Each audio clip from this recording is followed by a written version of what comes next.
Well, good morning, Minnesotans, Minnesota, America, the world. How are you? I thought I'd do a live video today.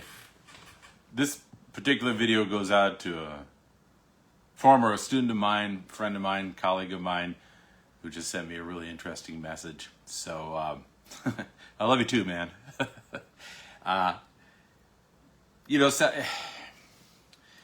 Sipping on one too many cocktails on the beach sounds like a pretty good deal right about now. You know, when you're here on a gray day, dealing with bureaucracy and diabetes. So, have one for me because I can't have one anymore. As far as teaching and having been favored as one of your teachers, thank you for your kind words. I really appreciate that very much. It's a real shot in the arm today. But, Magnus Gratias Ago Tibi, great thanks to you and to all the students I've taught. Had the honor of being able to teach over the years. I can't tell you all how much, and you specifically, how much your idiocy, as you put it, changed my life, made me who I am. You know, when it comes down to it, we're all idiots. We never stop being idiots. We're idiots until we're in the grave. Wisdom, I suppose, comes to some degree to those who end up fearing the Lord. But there's only one being who's truly wise in the universe, and it's not me. Not this guy with two thumbs. So what you talked about, what you raised in your message was really very interesting, very intriguing about the floods and the last ice age, the dry-ass period. Dry-ass, not dry-ass, dry-ass. Get that straight. Very intriguing. And for anybody watching, if you wanted to drop out now, go in peace to love and serve the Lord. I'm going to be talking a little bit off the cuff here about one or two ideas that were brought up in this message sent from this fella. The floods. First off, I watched as much as I could of that Graham Hancock video on the floods, and I've certainly been following other people who have commented on this, other scientists, other what would you call them, cutting edge types. Particularly, I like Graham Hancock very much, and Joe Rogan has done a lot to kind of broaden the perspective on things, and probably what's his name? Somebody lost his name. I do that a lot these days. Memory is really going down the tube. But there's one in particular who his podcast is called, I think, Geographica. But he'll come to me when I need him. It's not Russell Brand, though. He's pretty funny. But anyway, the point being, this idea of the floods, yes, there does seem to be quite a great deal of evidence that there were massive floods, not just in North America, but across the globe, that all over the world there were various times when flooding occurred, especially when these ice caps broke up or these ice dams broke up. And it makes perfect sense in a scientific venue because the ice caps form these ice dams, and we see this in Minnesota like all the time, except for this last year where we didn't have any snow. The ice caps form these ice dams, and behind those ice dams pile up this water, and the water then puts pressure on the ice dams, constantly pressure on the ice dams. And so when the ice dams have any meltage or any crack in the edifice of ice, that pressure behind them pushes so hard that it just cracks open the dam, and within a matter of seconds, you have a bursting of water forth. And we're not talking a trickle of water. We're talking like the amount of water in Lake Michigan or more. So that's a hell of a lot of water, and that water has to go somewhere. So, what does a mile-high wave of water do to the landscape when it goes across it, right?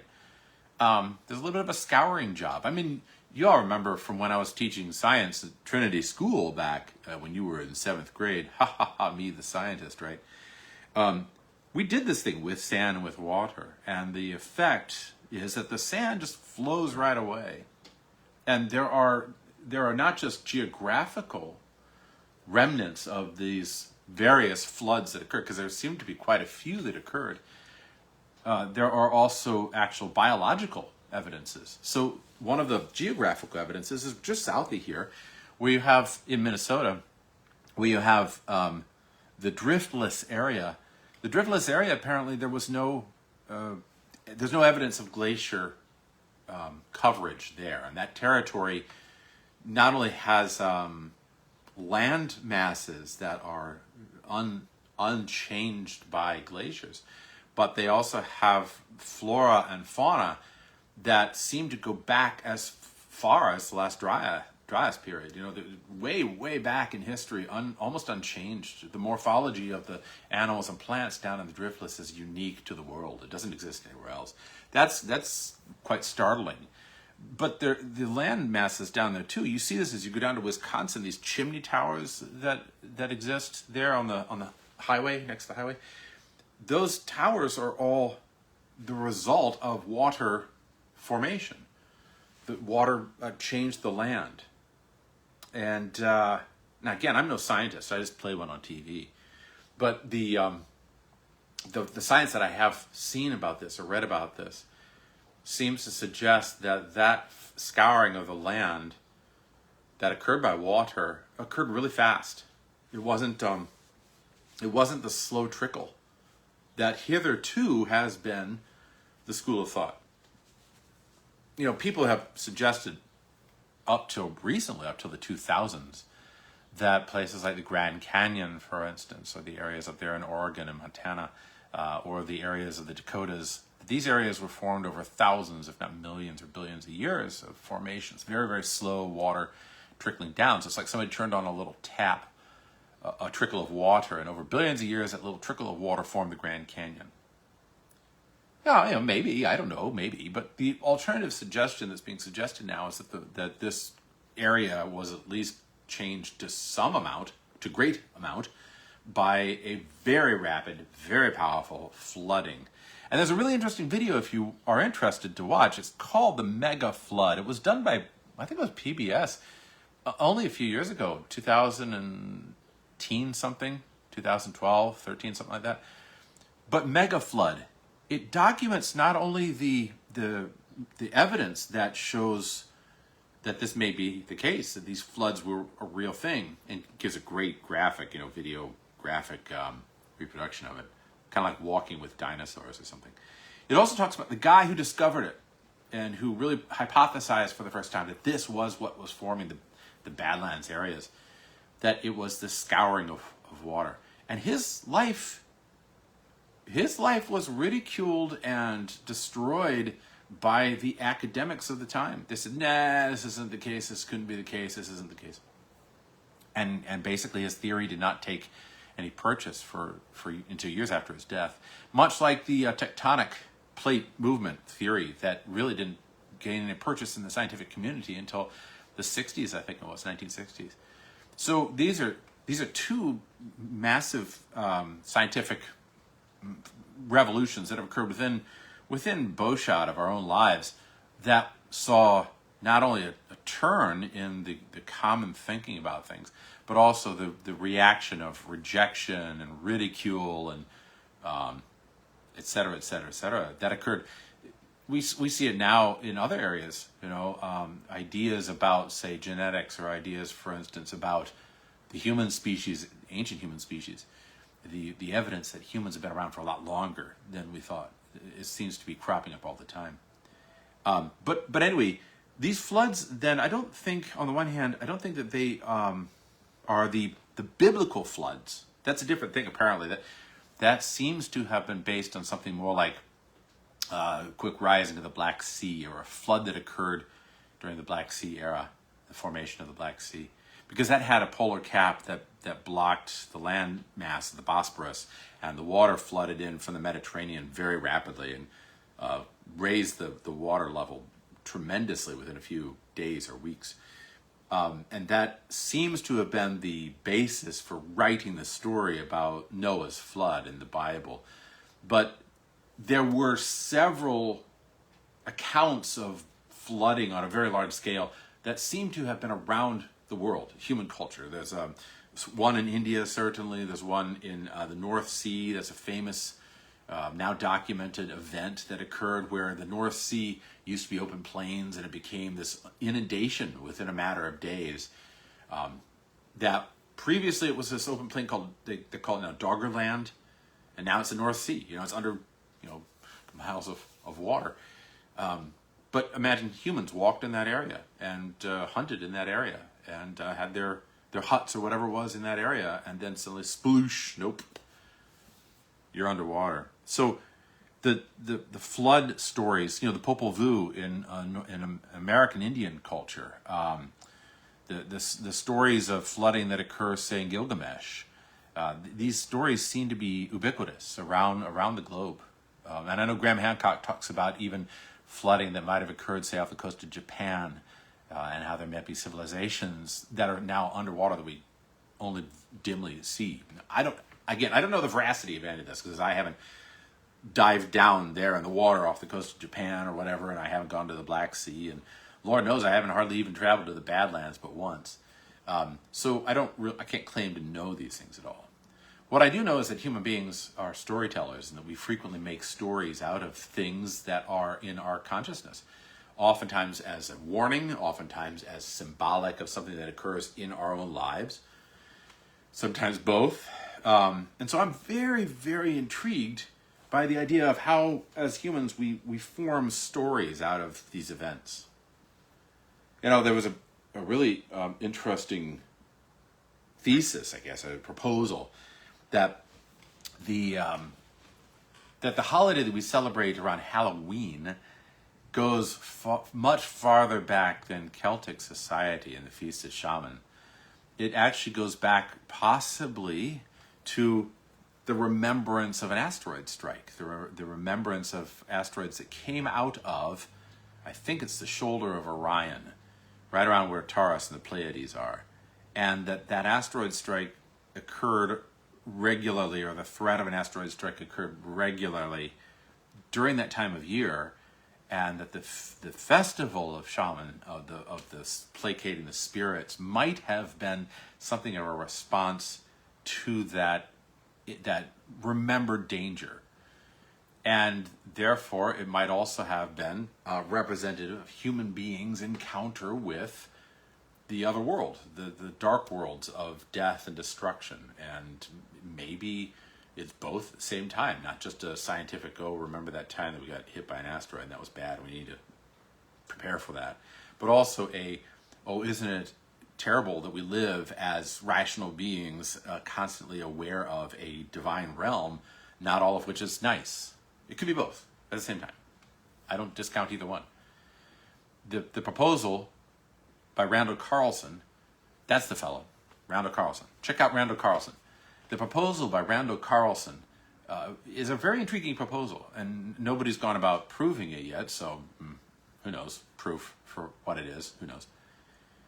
But what is very intriguing about the proposal to me is that it is, again, human beings taking an event and making it into a story. And I think that's what they did when they wrote about, or I should say, sang about the Noah's Ark story, that then later gets incorporated into the stories that are part of the Pentateuch, which we now call the book, the Bible. So, those stories, they get incorporated and then they're used as teaching things, to teach us about something that happened in the past, or to teach us about something that's in part of what it means to be alive, what it means to be a human being. And we always have to be careful that we don't just take them completely literally, because they aren't necessarily totally literal stories. They sometimes are using metaphors to talk about things, and you can't fit all the animals in the world on a ship. But what does that mean metaphorically? What does that tell us? What is that trying to convey? One of the other things that's also intriguing to me about the Graham Hancock video, and I do have problems with Graham and his proposals, as my brother Benjamin has pointed out. I'm in agreement with him. Hancock sometimes has a habit of saying, "Ooh, isn't this wonderful? This must mean this," and he just leaps to that thing. And there's very little pause to say, "Wait, maybe it's just a rock. Maybe it's just an accidental formation. Maybe it's a lava formation." He doesn't do that. he almost immediately leaps, oh, here's this rock, boom, we have an ancient civilization. And you got to be careful. I think everybody has to be careful about that, because that leap can be sometimes quite erroneous, and we don't want to go off and base an entire worldview on that. But I do respect him greatly for probing into things and thinking about things and making that amazing video, because it really was quite stirring. And I think it really did stir the imagination to think maybe there's more to our understanding of the world than we have been given in our normal education system. And you're absolutely right in saying that our education system is pretty darn screwed up. It is screwed up. It has been screwed up for years. And I'm only realizing this now, I'm 54 years old. I'm only realizing now our education system is really messed up. It's messed up as far back as the 19th century. We're trying very hard to revivify it, but revivify it to what? I mean, what are we trying to restore? The Renaissance? Humanism? The medieval scholastic method? The trivium and the quadrivium that make up the liberal arts? Are we trying to restore the classical peripatetic school of Aristotle? Or are we trying to restore the rhetorical school of Cicero? What are we trying to restore exactly? It's hard to say. But we do know that there's something really wrong with our school system. And I would propose, and I'm like Graham Hancock in this, I don't have all my ducks in a row or all my proofs. But it doesn't stop me from proposing in a live video on Facebook to who knows who's watching. I would propose that it's been messed up since the 19th century, when it was first created. Our modern system, when it was first created in the 19th century by Germans. It was a German system, a system where you put everything in its place and you separate the disciplines into very neat, distinct classes, and you teach a curriculum so that people go through a course, and by the end of it, chugga, chugga, chugga, chugga, chugga, boom, they're knowledgeable. It's like a machine almost. No, it is like a machine. It's not almost like a machine. It is like a machine. I mean, this is the very system that Jean-Jacques Rousseau, for all his faults, Jean-Jacques Rousseau is fighting against when he actually wrote his book, Emile. Emile is trying to say, look, that system that's being set up right now, which is this mechanical thing, it's wrong-headed. We need to do it this way. Let kids get out there and put their feet in the dirt and dig around and look at butterflies and then teach them as they go. Sort of a predecessor of the Montessori school, or predecessor of the Swedish style of teaching. That system that was set up in the 19th century was a system that was based on the Enlightenment.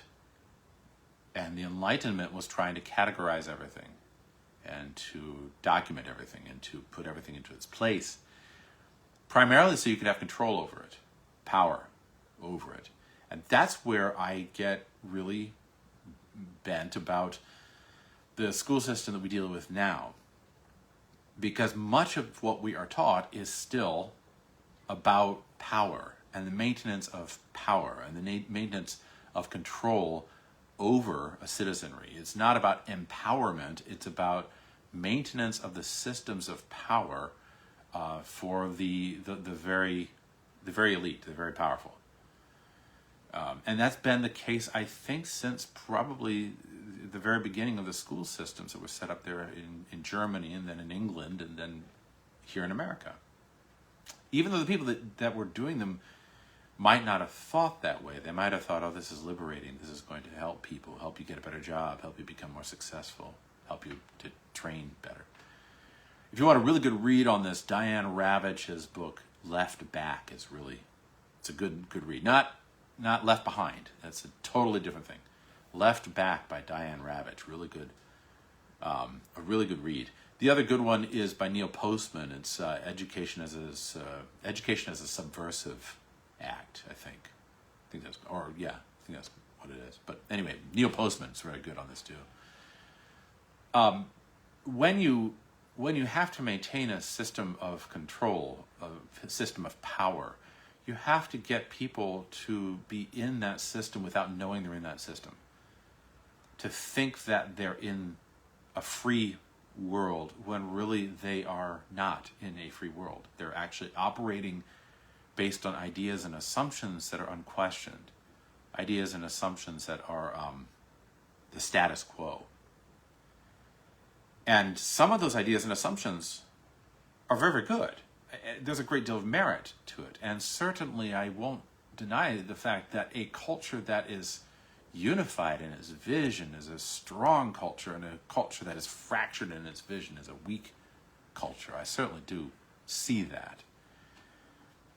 So I'm not saying it's good or evil here necessarily. What I'm saying is that the system we have is to a great degree a system of power and control, not a system of liberation and a system of freedom. If it were a system of freedom and deliberation, we would welcome people who questioned everything.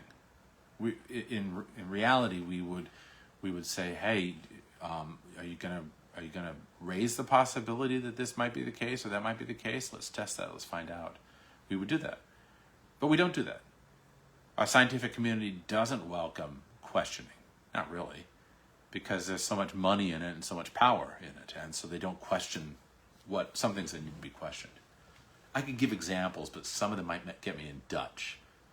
Let's just say that there are certain injections that we take for granted, that kind of thing. The other thing that we don't question as much is the system of power itself. We don't question whether there's a system of power in place to make us think. And that's dangerous too. And then we fall into other systems of power when we start to question, like communism, for instance, or free thinkers, who think the world is flat, that kind of thing, and that's dangerous too. The reason I bring this up is because when Graham Hancock made that video with the ancient cultures and the floods and all this, it was an interesting video. It raised a lot of questions. It was really intriguing. It made me look at things in a new way. But the backlash against it was quite phenomenal. I mean, I don't know if you noticed, but there was so much backlash on the internet. Even now, most YouTube videos that show Hancock's videos, they have little disclaimers at the bottom, false information supplied, or check the real information, or fact check, this guy is wrong. And that's startling to me. It was on Twitter before Twitter became X. It was in news channels where people were objecting to it, newscasters were objecting to it. Why so much objection to a guy who was just speculating about the nature of history? That was always odd to me. Why? I don't know. The only reason I can think is, as we have seen in other areas, there are certain people in power that need to maintain their power, and they are worried when certain things call into question the status quo. That's not an outrageous claim. That's always been the case, as far back at least as Henry VIII and Elizabeth. The people in power don't like to have their power challenged. And for whatever reason, this speculation about floods and earlier civilizations challenged the powers that be. But a really odd thing to me, and this is sort of the final peroration of all this, the really interesting thing to me is that the people in power now are primarily a secular power. And to be honest, they've been a secular power for many, many years. One could say they were a secular power to some degree as far back as the founding of the nation, 1776. You could say that they were a secular power as far back as the beginning of the Enlightenment. One authority figure, Romano Guardini, who I tend to think is at least worthy of consideration, Romano Guardini suggests in his book, The End of the Modern World, that most rulers have been secular powers as far back as the 1300s. That's a long way back in our memory. Our memory stretches back to last Tuesday, and that's about it. 1300s, they've been a secular power? Yeah, Romano Guardini says yeah, or see, or ja, he probably would have said ja because he spoke German. But yes, as far back as the 1300s, apparently it's been a secular power. Well, what are you talking about? What am I talking about? What am I talking about? I'm talking about the change in European culture. there was something that happened in the 13th century, something of a tectonic shift. The ice dams broke and there was a flood that poured across Europe. Metaphorically, philosophically, not physically. That's different. In the 1300s, there was a global cooling, which made things go 5 degrees colder, I think it was, and rain throughout the year for about 2 or 3 years, and starvation afterwards, and the Black Death afterwards, and the move to Avignon by the papacy. So all these horrendous things that occurred in the 1300s, 100 Years' War, et cetera, et cetera. It's a bad time to be alive. But philosophically, there was a shift that occurred that was like a tsunami. And Guardini points this out as happening after the scholastic debate.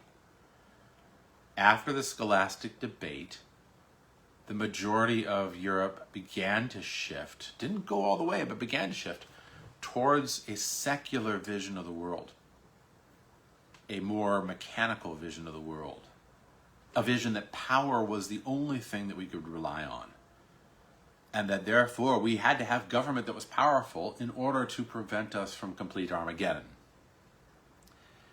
They might not have framed it that way. Many people in the 1300s thought that the Black Death and the starvation and the cooling of the world and the 100 Years' War, all these were judgments by God. But they wouldn't have thought, it was just the machine happening. But they began to think that way. And we have to take into account how grave a change that is. When you have a culture that begins to shift, a culture under tremendous pressure, tremendous pain, tremendous suffering, they begin to shift their mentality from one system to another system. That is a tremendously momentous event. It's a remarkable thing. By the 1400s, early 1500s, you had a very different Europe than you had in the 1200s.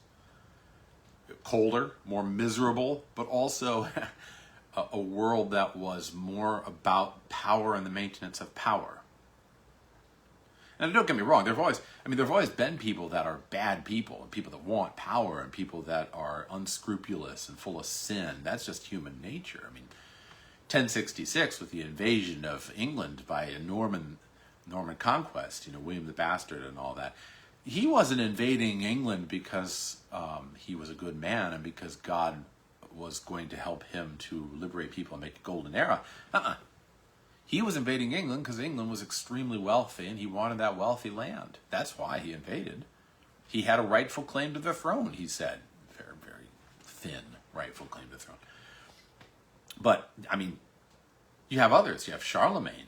Charlemagne was not king of the Franks because he was a good and noble and honest and virtuous man. Charlemagne was king of the Franks because he had a really strong right arm and he beat the crap out of everybody who got in his way. Now, he does great things afterwards, it's true, but, there have always been people that are sinful and seek power first, and who are, we're not altogether good people, but do good things, because life is complicated, so it's that way. But what wasn't before the 1300s, there wasn't this ubiquitous vision of the world as being unhinged from a divine power, a divine source, a divine purpose. You didn't have a world that was utterly purposeless, as we see in the late 1500s. A world that was utterly purposeless and adrift, and the only thing we can secure is human creation, human art, human politics, clothed, for instance, in the visage, the trappings of divinity, but honestly playing lip service to it to a great degree.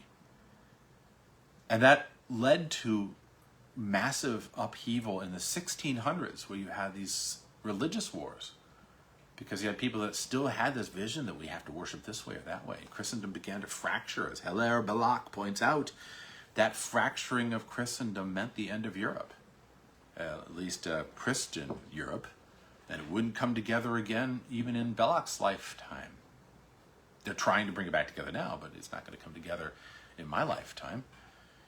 The 1600s broke apart Europe. And by the end of that carnage of those religious wars, the men who were the thinkers of the time said, well, this isn't working.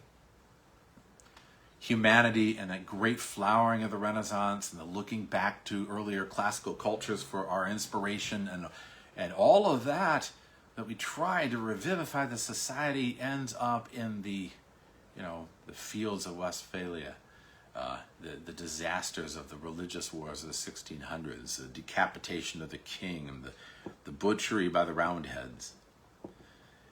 And so what do? We try a new way. And the new way is that we're going to use reason alone, without any of the trappings of superstition or religion or any of that folderol, fairies, fairyland, none of that. Reason alone will save us.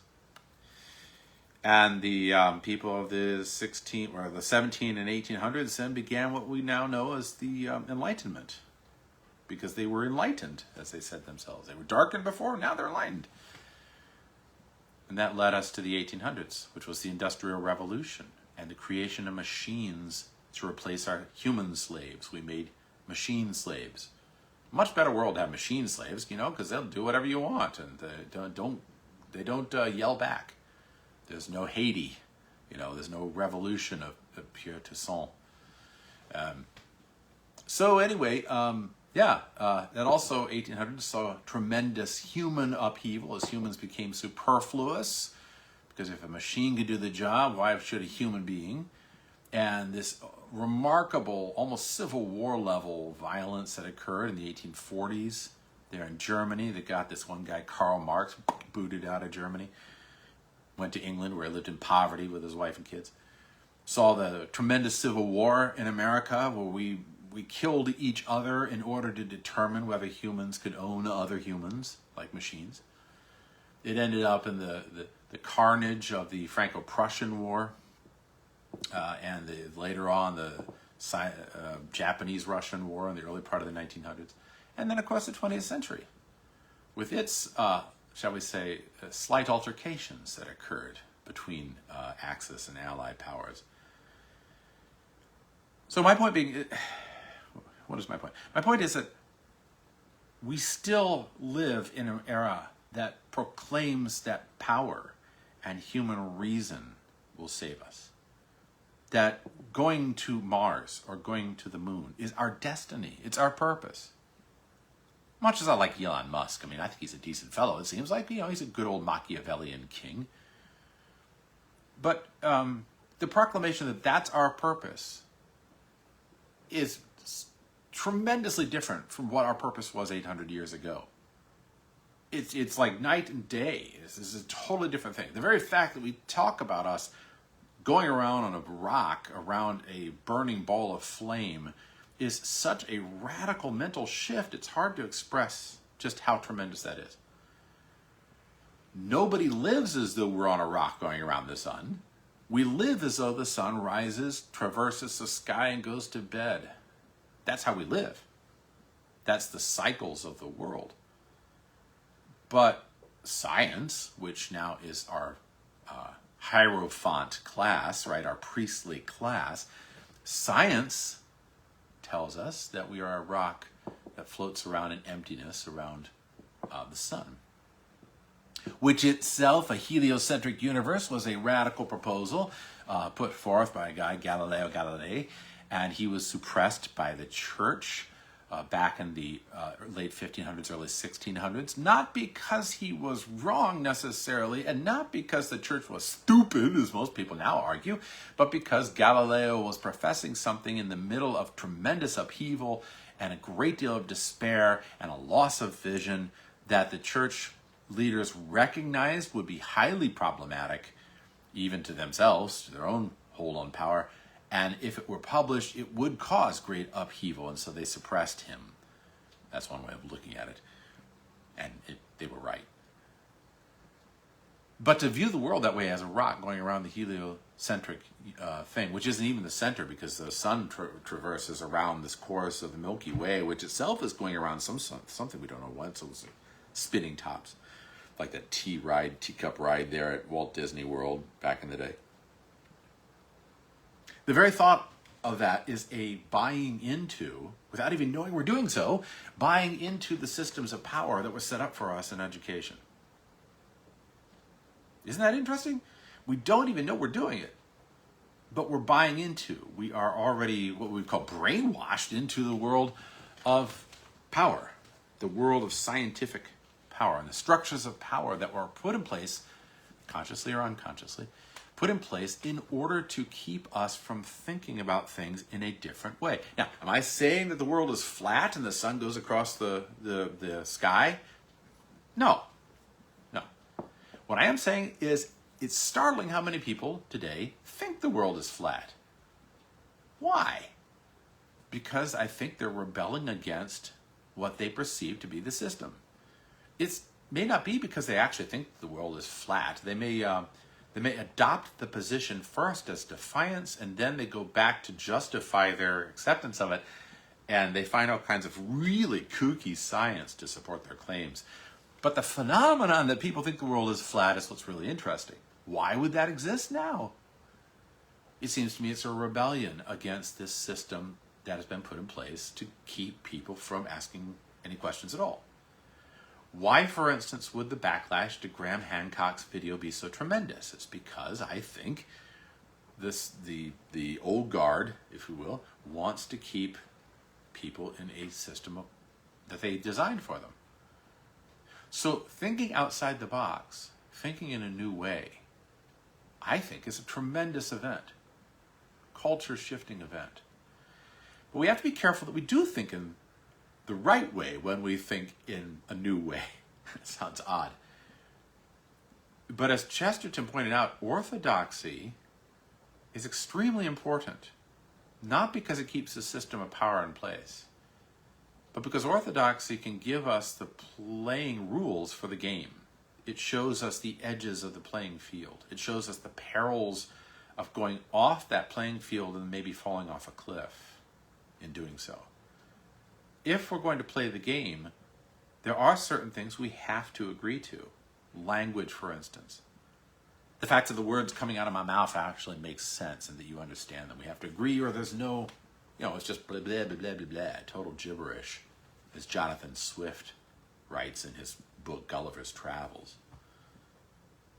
So we have to have certain things, orthodox things that we adhere to. And one of the orthodox things that we adhere to is a religious mode of thought. Now, I'm not saying everybody has to convert here. I'm not saying you have to convert, particularly, my friend. What I'm saying is that there are certain modes of thought that are time-honored. They've been around for a long, long time, and they convey something that is essentially true about human existence. They convey something as a sort of catch-all phrase. When you say X, you don't mean X. You mean X as a placeholder for this massive amount of material and thought and understanding and human learning and experience that's been around forever. That's what you mean. But you can't say that. You can't carry 50,000 objects on your back in order to communicate with other people. Again, Jonathan Swift, by the way. Gulliver's Travels. What you have to do is you have to play the game. You have to talk in a certain language for people to understand you. You have to convey ideas as best you can using those agreed upon images and words. And what are we agreeing upon? Well, in my opinion, I think that the agreed upon patterns of reality were abandoned accidentally in the 1300s. And they were consciously abandoned in the 1700s. What do I mean by that? In the 1200s, there was this debate called the Scholastic Debate. And the Scholastic Debate was between nominalists and realists. What they were debating was really the nature of our symbols in connection to reality. That's what they were debating. Now, you could say it was about accidents and essentials, or it was about cause and effect, or it was about philosophical terms that we can't remember. Us normal peons can't remember. But if I were to use a language for what the debate was about, it was about mathematics. Now, I'm speaking to some degree here in metaphor because I can't It's hard to talk about an all-encompassing thing without using something that will limit it. So it was a debate about mathematics. Here's how the debate worked. When you say a number like 4, okay, 4 or 4, right? What does that 4 represent? Does it represent 4 chickens or 4 automobiles or 4 trees? Is that what it represents? Is there anything more than that? You could say 4 chickens, 4 automobiles, 4 trees, but then what's a 4? Is 4 simply a abstraction from things around us as a convenience so that we don't have to say every time? I mean, imagine that, right? Look, cars. Chickens. Trees. That would be very strange. So is it just an abstraction? Or is there something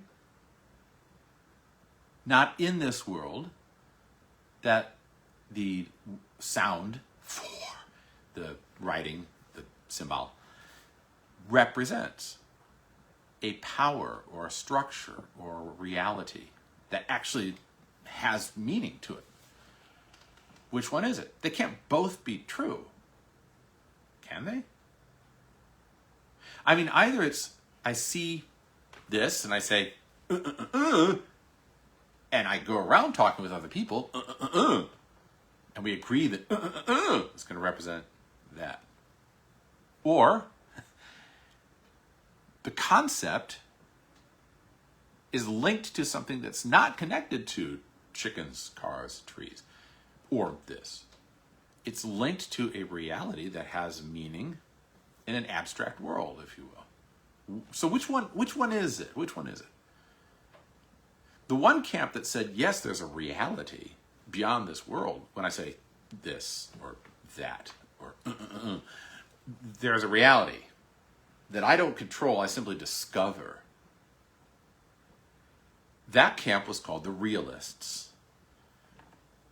The other camp that said, no, I look at trees or chickens or cars and I go, and then you say, and I say, and we both agree that is going to represent the number of the things that are there. But even there, we have a problem, because what do we mean by number, right? But whatever. But this debate that raged in scholastic thought, and it's much more complex than that, please, I know, I'm just simplifying. The debate that raged in the scholastic realm was based on this. The nominalists were the ones who said, we abstract and we make something that represents. And that thing can change. It can be altered by humans. There's no metaphysical realm that I have to deal with that's an unalterable realm that I discover. And the other realm that says, yes, there is an unalterable realm that I discover that manifests in things. That was the realists. So you got the nominalists and the realists. And they were going at it.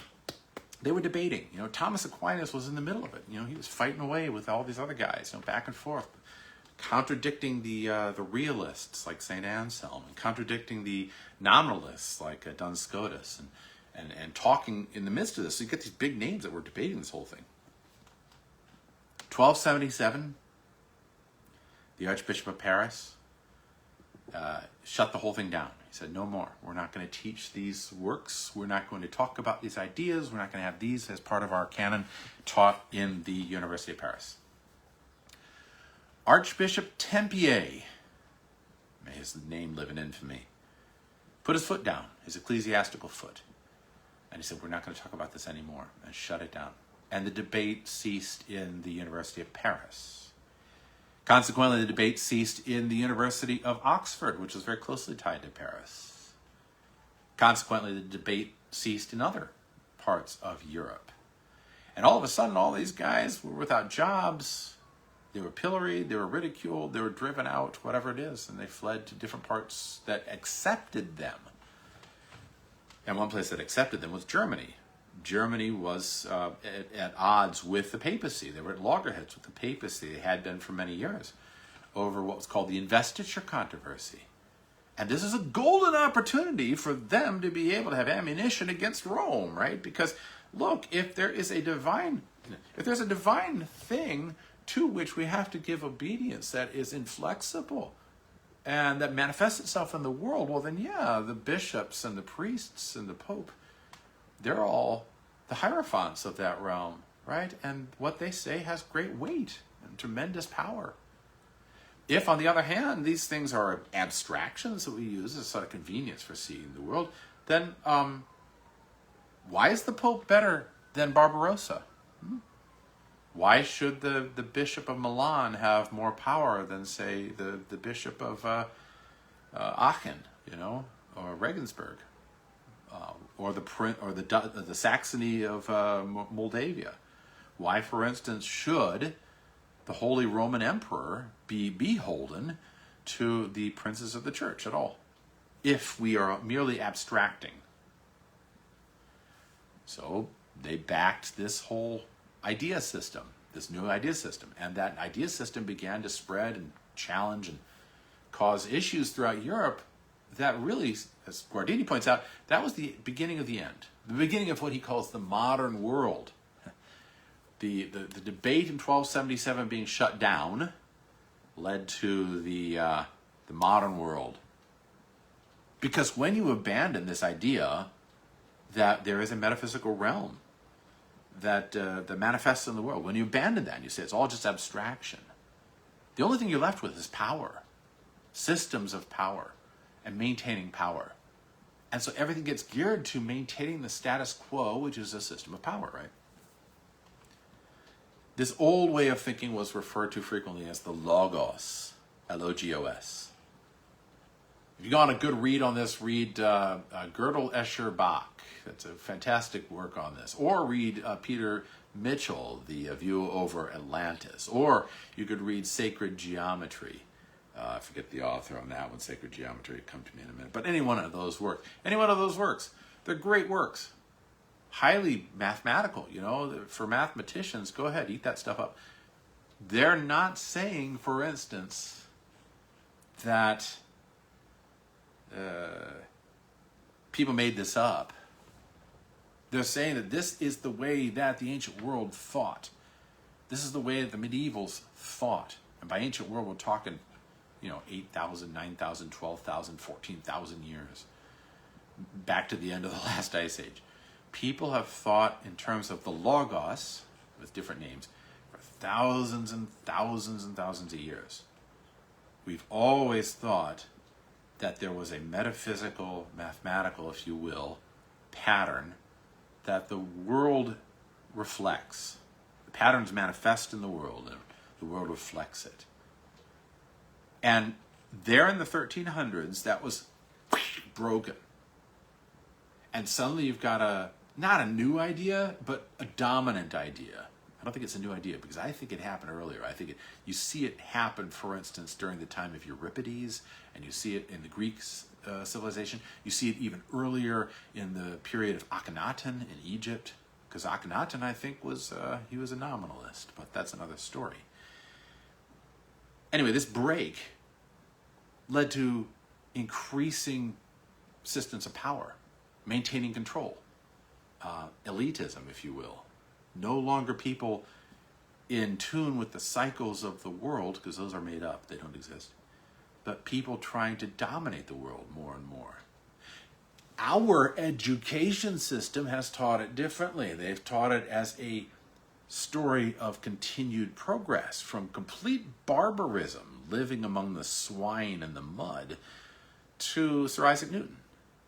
And then, onwards to Charles Darwin and Karl Marx, and then onward to John Dewey, and then onward to Robert Fauci. It's this continuous getting better all the time. As the Beatles said. You used to be cruel to your woman, you beat her and kept her away from the things that she loved. Man, you were mean, but you're changing your scene, and you're doing the best you can. So history was always taught as this sort of like progressive, oh, we are so disgusting and horrible. Look at those guys there in the Museum of Natural History. They were skin, fur, you know, and if anything, dug around in the dirt for bones and meat, hunting mastodons, all the way up to now you're wearing a suit and tie and boy, you're on top of the world. You know, you live in your chateau there in southern France. That may not be the way history actually is. Maybe. And that's what Graham Hancock, I think, valuably, in a valuable way, teaches us. Because one of the things that Graham Hancock's video does do, it ruffles the feathers of certain individuals that don't like the implications of this other way of thinking. Now again, I don't know whether there was an earlier civilization as advanced as we are. I don't know whether or not we have been to the moon before. I suspect we probably have not.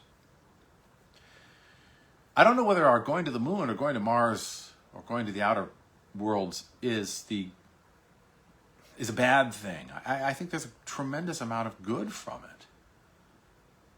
What I do tend to get very squeamish about is the idea that this is the only way of thinking about things, that this is the only route. Science is the new religion, right? You will obey the science. Politics is definitely about the smarter people ruling the stupider. Eugenics is definitely about making a better world and getting rid of those nasty people that shouldn't be breeding anymore. You know, I'm very skeptical about all that sort of sentiment. And so I'm highly in favor of thinking, well, if history shows us that there are earlier civilizations that were advanced, it means that our civilization and its advancement is not only unique, it is also, as you point out, ephemeral. It is made out of paper. It's going to be blown away eventually. Not that that's necessarily a good thing, but it means that it's not the end all and be all. No, my reverberating friend, you are not the beginning nor the end, as she says. And I think that challenging thought is particularly dominant in our world now, having been through the last 4 years, and before that, having been through the periods of warfare and the periods of carnage that have occurred and the periods of great design that was going to alter civilization for the better. You know, eugenics, eating your Kellogg's cornflakes, all that other folderol BS.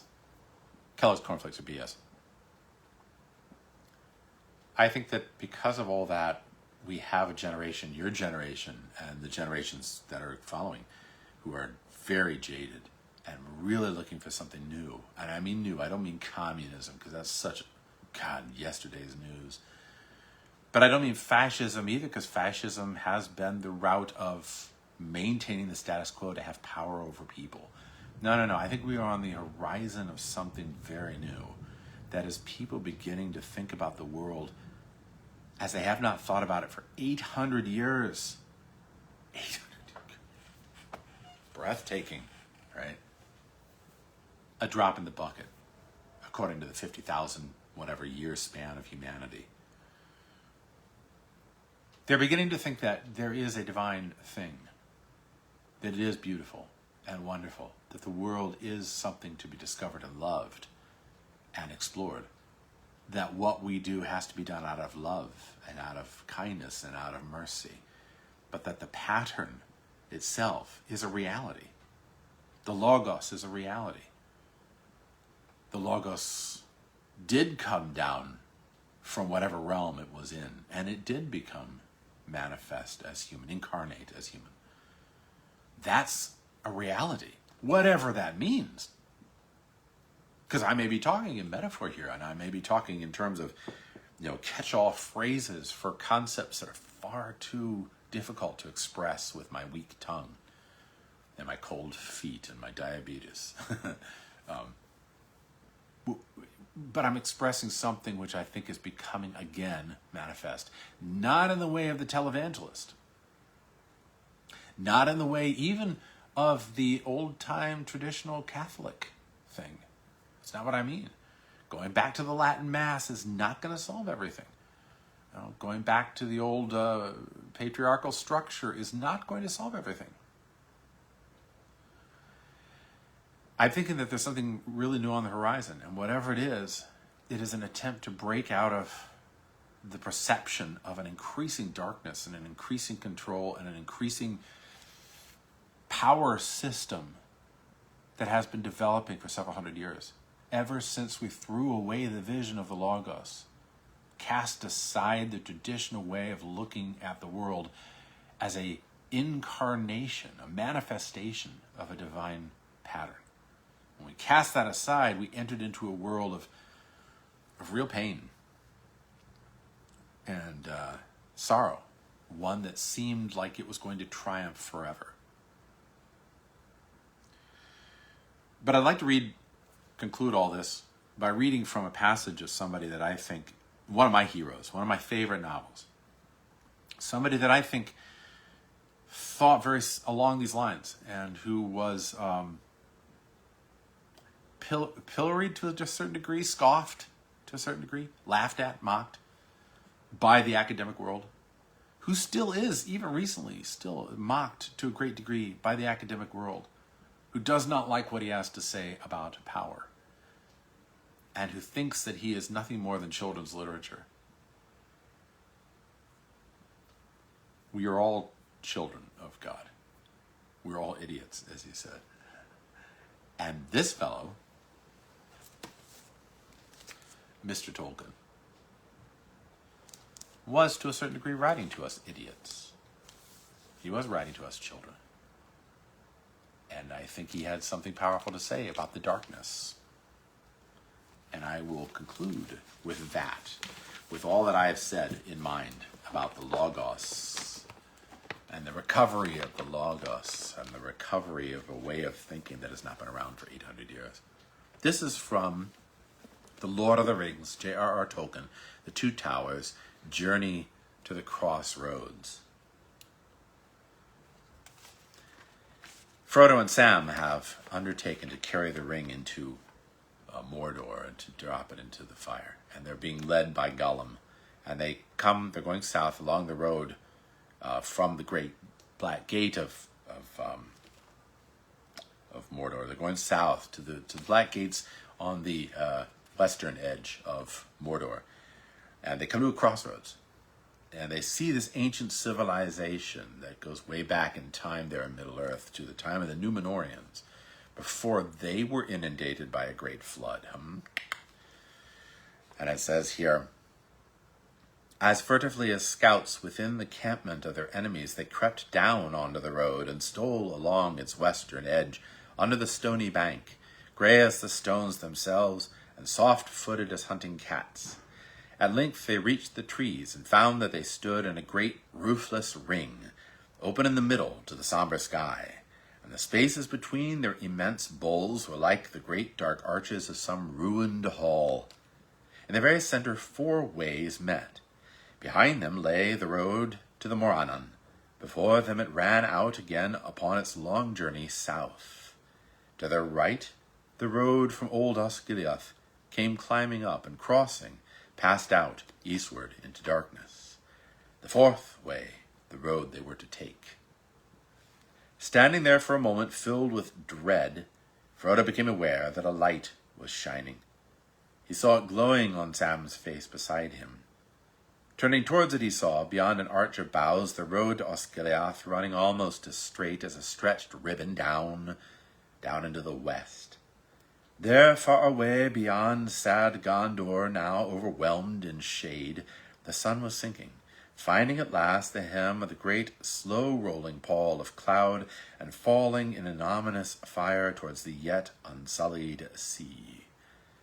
The brief glow fell upon a huge sitting figure, still and solemn as the great stone kings of Argonath. The years had gnawed it, and violent hands had maimed it. Its head was gone, and in its place was set, in mockery, a round, rough-hewn stone, rudely painted by savage hands, in the likeness of a grinning face with one large red eye in the midst of its forehead. Upon its knees and mighty chair and all about the pedestal were idle scrawls mixed with the foul symbols that the maggot folk of Mordor used. Suddenly caught by the level beams, Frodo saw the old king's head. It was lying rolled away by the roadside. "Look, Sam," he cried, startled into speech. "Look, the king has got a crown again." The eyes were hollow, and the carven beard was broken, but about the high, stern forehead there was a coronal of silver and gold. A trailing plant with flowers like small white stars had bound itself across the brows, as if in reverence for the fallen king, and in the crevices of his stony hair yellow stonecrop gleamed. "They cannot conquer forever," said Frodo. And then suddenly the brief glimpse was gone. The sun dipped and vanished, and as if at the shuddering of a lamp, black night fell.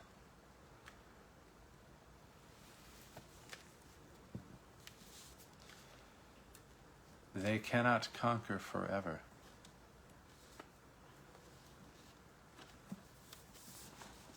Whatever you do, wherever you go, keep in mind, they cannot conquer forever. And the old king and the old way of doing things will return. The Logos, the anointed one, the Christ, finds a way out of the stony tomb and into your heart. So, God bless you and keep you. Check out my podcast and my conversations with Cameron Thompson about the Silmarillion. You might like them. Godspeed to y'all.